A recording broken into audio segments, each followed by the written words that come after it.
Hello నమస్తే అండి. నేను మీ శారదని. ఎలా ఉన్నారు? నేనైతే చాలా బాగున్నాను. అందరికీ ఈరోజు కనుమ శుభాకాంక్షలండి.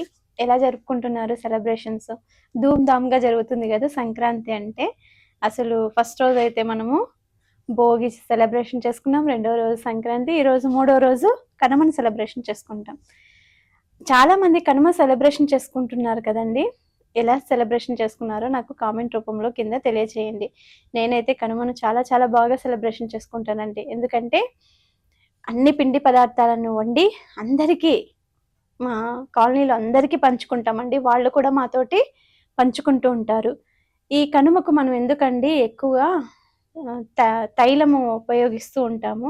ఎందుకు మనం పిండి పదార్థాల్లో నల్ల నువ్వుల్ని మాత్రమే ఎక్కువ ఉపయోగిస్తాము. నల్ల నువ్వుల్ని ఎందుకు దానం చేస్తాము? ఈ మధ్య కాలంలో నల్ల నువ్వులు అంటే ఏదో శని చుట్టుకుంటుంది, వాటిని ఇస్తే తీసుకుంటే అని చెప్పి వాటి ప్లేస్‌లో తెల్ల నువ్వులు వచ్చేస్తాయి అనుకోండి. ఆ తెల్ల నువ్వులైనా పర్వాలేదండి.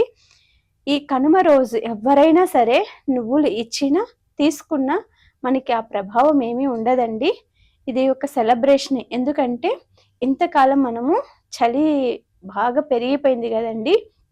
ఆ చలికి మన బాడీ టెంపరేచరు చాలా లో అయిపోయి ఉంటుంది. ఎప్పుడైతే మనము ఈ నువ్వుల్ని తీసుకుంటామో అప్పుడు మన బాడీ టెంపరేచర్ నార్మల్ స్టేజ్‌కొస్తుంది. మనకు కాల్షియం కూడా అందుతుందండి. మంచి ఫైబర్ కూడా దొరుకుతుంది మన బాడీకి. నువ్వులు తినడం వల్ల మన బాడీలో బ్లడ్ ఇంప్రూవ్‌మెంట్ కూడా బాగా జరుగుతుందండి. ఎందుకంటే నువ్వులు బెల్లం ఉండలతో చిమ్నీల్లాగా చేస్తారు కదండీ! చిమ్నీలు చేసి మనం పంచుకుంటాం ఈ సంక్రాంతికి. ఈ కనుమ రోజు మాత్రం కంపల్సరీ అండి. ఎవరు చిమ్నీలు ఇచ్చినా, చిమ్నీ అంటే బెల్లము, నువ్వులతో చేసే ఉండల్ని చిమ్నీ ఉండలని అంటాం కదా! ఎవరిచ్చినా మీరు ఆలోచన చేయకండి. అరే మేము తీసుకోకూడదు అని ప్రయత్నం చేయకండి. ఇస్తే సంతోషంగా తీసుకోండి. మళ్ళీ వేరే వాళ్ళు మనకిచ్చిన సంతోషంగా తీసుకోండి. ఎందుకంటే ఈ పండగలో మనకి నువ్వుల యొక్క ప్రాధాన్యత చాలా చాలా ఉందండి. ఎవరైతే పేదవాళ్ళు ఉంటారో వాళ్ళందరికీ కూడా పిండి వంటలు చేసుకోవడం తెలియదండి. వాళ్ళకంత స్థితి ఉండదు, అంత స్తోమత ఉండదు.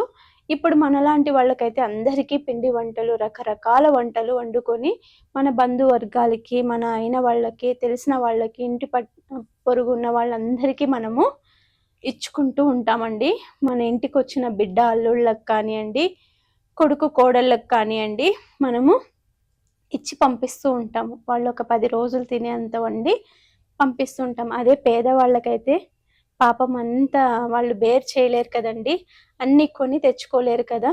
కాబట్టి అలాంటి వాళ్ళకు మీరు ఖచ్చితంగా ఎంతో కొంత మీరు వండిన పిండి పదార్థాల్లో 3 భాగాలు మీకోసం ఉంచుకొని ఒక భాగం, ఎందుకంటే సంక్రాంతి అంటే దాన ధర్మాలు చేయాలని అంటారు కాబట్టి దానం రూపంలో మీరు ఈ పిండి పదార్థాలు వండినవన్నీ కూడా ఎవరు నీడెడ్ పీపుల్స్ ఉంటారో నీడెడ్ పీపుల్స్కి మాత్రమే వెతికి కొన్ని కవర్లలో కట్టి ఒక బైక్లోనో దారి వెంట నడుస్తూనో వెళ్ళి ఎవరైతే అన్నం కోసం ఎదురు చూస్తూ ఉంటారో, ఆకలితో బాధపడుతుంటారో అలాంటి వాళ్లకు ఇవన్నీ పిండి పదార్థాలు ఇస్తే వాళ్ళు కూడా తిని సంతోషపడి మిమ్మల్ని దీవిస్తారండి.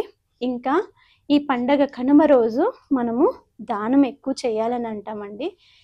ఎవరికంటే యోగ్యులైనటువంటి వాళ్లకు, యోగ్యులు కాని వాళ్లకు అని అంటాం. యోగ్యులు కాని వాళ్ళు అంటే వాళ్ళు వండుకొని తినలేని పేదవాళ్ళని యోగ్యులు కాని వాళ్ళు అంటామండి. పేదవాళ్ళు ఎప్పుడు తక్కువ ఏం కాదండి. వాళ్ళలో కూడా భగవంతుడు ఉంటాడు. కాబట్టి వాళ్ళని తలుచుకొని మనము పిండి వంటలు ఇస్తాము. యోగ్యులు ఎవరు అంటే పండితులండి.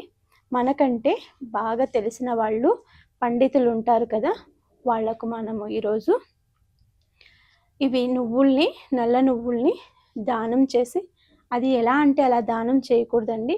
ఒక జపము ద్వారా, ఒక తపము ద్వారా వాళ్ళు తీసుకుంటారు. అది తెలుసుకొని 1 కిలో, కిలోన్ పావు నల్ల నువ్వుల్ని తీసుకొని వాళ్లకు దానం ఇవ్వండి. మీకు సకలము కూడా ఐశ్వర్యం అనేది అభివృద్ధి జరుగుతుంది. మన ఇంటి దగ్గర ఈ కనుమ లాస్ట్ రోజు మనం అన్నీ తిని బాగా డైజెషన్ చేసుకొని ఆనందంగా ఉండడం కోసం కోడి పందాలు కూడా ఆడుతారండి. ఈరోజు కోళ్లకు కొంచెం హింస పెడుతూ ఉంటారు. కానీ అది దాంట్లో కూడా వాళ్ళ ఆనందం ఎత్తుక్కుంటారు కాబట్టి మనం వాళ్ళ గురించి మనం చెప్పలేమండి. అది కల్చర్ కాబట్టి ఎవరెవరి కల్చర్ వాళ్ళది కాబట్టి ఇది ఒప్పు ఇది తప్పు అని మనం చెప్పలేము. కోళ్ల పందాలు కూడా బెట్టింగ్స్ కూడా విపరీతంగా జరుగుతుంటాయండి ఈ కనుమ రోజు. వాటిని హింస పెట్టి అవి చనిపోయిన తర్వాత వాటిని వండి ఆహారంగా కూడా తీసుకుంటారు. అది కాదండి, కనుమ రోజు మినుములు తినాలి అంటారు. మినుములు ఏదో ఒక రూపంలో చాలామంది మినుములు గారెలు వేసుకొని తింటూ ఉంటారు. అందరూ నాన్ వెజ్ తినే వాళ్ళే ఉండరు కదండి, మినుములు గారెలు వేసుకొని కూడా తినమని అంటుంటారు. మినుములు అంటే వంటికి శక్తినిస్తుంది కదండి, కాబట్టి మినుములు తినండి చివరి రోజు కనుమ రోజు అని మినుముల్ని ఇమ్మంటారు. ఎవరైనా సరే అండి, ఈ కనుమ రోజు మినుముల్ని దానం ఇవ్వండి, నల్ల నువ్వులు చిమ్నీలను దానం ఇవ్వండి, ప్లస్ పెరుగు, ముఖ్యంగా పెరుగు అండి. ఎవరైతే పెరుగును ఎక్కువగా దానం చేస్తారో వాళ్లకు లేమి అనేది కలగకోకుండా సకల భోగభాగ్యాలు జరుగుతాయండి.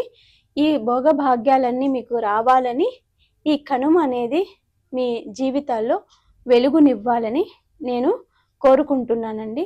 ఎందుకంటే కనుమ అనేది చివరి రోజు, అంతా చేసి లాస్ట్ చివరి రోజు రొక్కం రూపంలో కూడా మనము దానం ఇవ్వచ్చండి. రొక్కము అంటే డబ్బు అండి.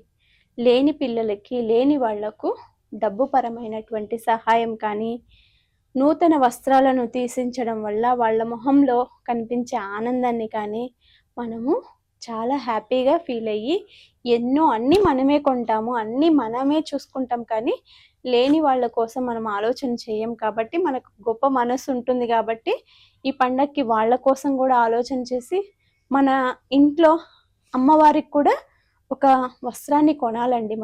మనం ఇల్లంతా సంక్రాంతి సెలబ్రేషన్ చేసుకుంటాము. మన ఇంట్లో అమ్మకు, నాన్నకు, పిల్లలకి, భార్యకి, భర్తకి అందరికీ బట్టలు కొంటాం కదండి. అలానే మన ఇంట్లో ఉన్నటువంటి దేవత, మన కులదైవము, గ్రామ దేవత ఎవరైతే ఉన్నారో వాళ్ళకు కూడా ఒక జత బట్టలు మాత్రం కంపల్సరీ కొనండి, అమ్మవారికి సమర్పించండి. ఎందుకో తెలుసా?